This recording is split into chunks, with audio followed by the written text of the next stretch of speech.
అంటే దాదాపుగా 100 ఏళ్ళు 150 ఏళ్ల క్రితం అసలు ఆ పర్యావరణాన్ని రక్షించాలి అని ప్రత్యేకంగా దాని గురించి ఆలోచించాల్సిన అవసరమే లేకపోయింది. ఎందుకంటే అప్పటి కాలంలో ఉన్న పర్యావరణాన్ని రక్షించుకొని దాని నుంచి ఎంత ప్రయోజనం పొందగలమో అంత మాత్రం చేస్తూ ఉండేవాళ్ళు. అటువంటి అవసరం అనేది ఇప్పుడు వచ్చింది. కాబట్టి ఇప్పుడు ఏమైంది అంటే అటువంటి అవసరం అనేది వచ్చింది ఇప్పుడు కనిపెట్టినటువంటి వస్తువులన్నీ కూడా ఇలా వచ్చినాయి. కాబట్టి మనిషి ఇప్పుడు ఏం చేయాలి అని అంటే, అలాగని ఇప్పుడు కనిపెట్టినటువంటి వస్తువులన్నింటినీ వదిలేద్దామా, వీటన్నిటిని కూడా వదిలేసేద్దామా అని అంటే అది కుదరదు. ఎందుకంటే ఈ వాటి వల్ల ఎంతో ఉపయోగం కలుగుతోంది, మనిషే కనిపెట్టాడు, వాటిని చక్కగా ఉపయోగించుకోవడం వల్ల ఎంతో లాభం కలుగుతోంది. కాబట్టి ఇప్పుడు ఉన్న సమస్య ఎక్కడ అనంటే పర్యావరణాన్ని తప్పకుండా రక్షించాల్సిందే.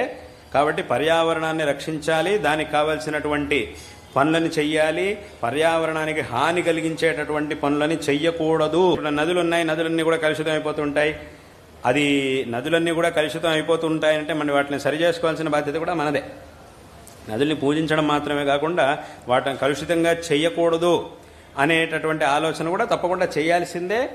అంటే ఇంకా నదిని పూజించాలి, ప్రకృతిని పూజించాలి అని చెప్పినప్పుడు ఒకవైపు పూజిస్తాము, ఇంకోవైపు మళ్ళీ నాశనం చేస్తాము అని అంటే అది కుదురుతుందా? అసలు రెండు పరస్పర విరుద్ధాలు కదా.